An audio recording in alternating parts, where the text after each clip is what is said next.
stormwater tax, or according to Mr. Boydston, the tax on rain, right? And stormwater tax was brought up before the LA County Board of Supervisors, and you might remember that it is a Proposition 218 style election. It is a little different because, as we talked about before, there were some special laws passed that allowed them to go do this in the way that they're doing this process, in the way that they're doing it. And they saw a lot of pushback at the last meeting. So there was a meeting on March the 12th by the LA County Board of Supervisors meeting. And again, the county supervisors provided the buses and aided our community members in going to the meeting. And so I was on the bus that went down from, well, actually it made a stop. It started and it picked up people at the senior center. And then Marcia McLean joined the bus at that point, Councilmember McLean, and then they picked us up at City Hall. And the bus was about half full, and we went on down to the County Board of Supervisors. And again, there was a substantial pushback, both by mail-in protest and a meeting for the board to rethink their initiative. But at the same time, I thought it was also interesting that there was a pretty large group of supporters there that said this is really a great idea. And one of the things that surprised me greatly was I knew one of the people, right? It just turns out that it's a gentleman that I worked with at JPL. So I talked to him, and I said, you know, the big part of why people are not happy about this is because of the large fees that are going to be imposed upon people that own a substantial amount of property. The initiative doesn't really say what they're going to do, nor does it say how the money is going to be spent. So we just can't figure out why anybody would want to do this. But at the same time, it is our position and policy here at the County Country Advisory Committee that we'll invite people on all sides of issues, even if they're one that we might not particularly agree with. So you can tell us why you think that this should be a great idea. And, you know, we're willing to listen. You know, may not change our mind. We may change our mind. So I'm going to see if I can get him to go and do that. And he may be there at one of our future meetings. So on March the 12th, Supervisor Kanabe, in a joint motion with Gloria Molina, put forth a resolution to stop Clean Water, Clean Beaches initiative in its current form. They're also very concerned with the way that the taxes are being collected, and there's also discussions about that they really weren't happy with the Proposition 218 format of the way the initiative was being passed. So what the board did was they said they wanted the staff to go back and start from scratch, rethink this item, give them quarterly progress reports, and then come back with the possibility of having an election in June or November of 2014.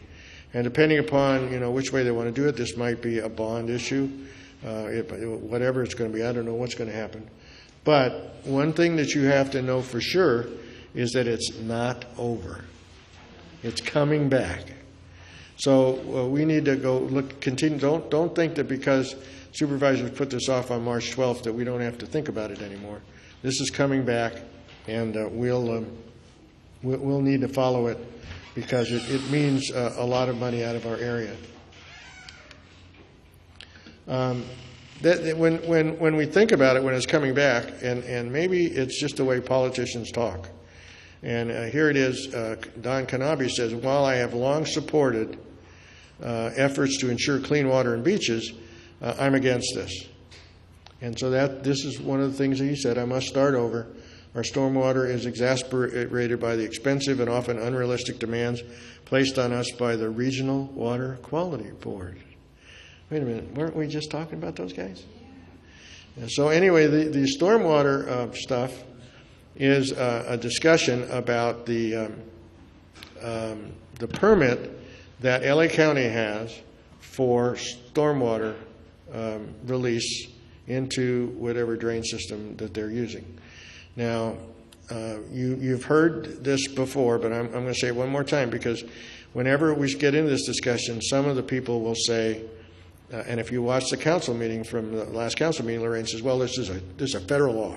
Got to do it. Port of Cologne Act says we got to do it. Well, that's not really true.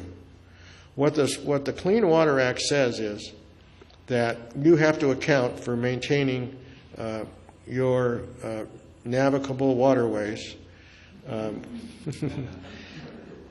clean and unpolluted. And it puts the burden on the states to define what the requirements are for discharge of any water into those waterways. The Porter Cologne Act is the implementing act from the Clean Water Act that then establishes the 9 regional water boards and a state oversight board, and they are the guys that then issue the permit. So you go to them and you say, you know what, I'm building a project. We can take Vista Canyon Ranch, and I'm going to do this with my wastewater, and then they determine what the acceptable daily loads are. So what they have just done is they have just said, you know what, we've got a new permit now, and where you used to have to only account for 2 items, now you have to account for 33 pollutants. So all of a sudden now they've raised the bar. And Mr. Kanabe thinks it's going to cost billions of dollars to comply with this over the next 20 years, and he's probably right. So, and remember, this has nothing to do with clean beaches, right? It's nothing to do with it at all. But it does have something to do with clean water. So that was a little bit disturbing, but the only supervisor in the group that was willing to just say no was Antonovich. That's our guy, and he just said no. You know, this is not something that local people should do. This is something that the state should handle, and he wanted to pass it off that way. But at the same time, we're seeing the same cast of characters as the chloride issue. Regional Water Board is setting some unrealistic standards for whatever reason. One of the individuals that has a lot of involvement is Joseph Edmonston. Now, why his name caught my ear is because I heard it at the LA County Supervisors meeting, and then I noticed on the Community Conservation's website that he was a person that was running the fundraiser for Esther Feldman. You know, this is really, you know, you see how this little web grows. So also checking out the Community Conservation Solutions website, I thought that they had taken some information away, but really what they did was they hid it. So if you go down there and you click on who we are and you go down to some of their projects, they'll give you this whole plan of what they want to do. And one of the things that they talk about is exactly the same stuff: stormwater mitigation, and it sounds exactly like what we're hearing from all those other people. So let's make sure that we keep this in mind. We know what's going on. We'll keep you informed, and if we have to, we'll just have to get down there again and do some more yelling and screaming. Right, I said that already. The proposal, as it was originally stated, it said, well, we could do this, you know, or we could do that, but it didn't really define what the money was going to use for. So it's not over. It's going to be coming back in some form toward the end of the middle of next year. And I think the problem with all of this, when you get too committed to a project without being able to look at all sides of it, when you're so committed to one phase of this that you can't look at this in a balanced way, that you see some of the players that seem to be not willing to consider what kind of economic impact the proposal will have in our neighborhood. Are there any questions about this stuff? We love all this chloride and water stuff. All right, so what do we need to do? We need to stay alert and stay awake. Our county and local officials must stop being so chummy with their contractors. If this was an aerospace effort, they would probably be having Senate hearings on it today.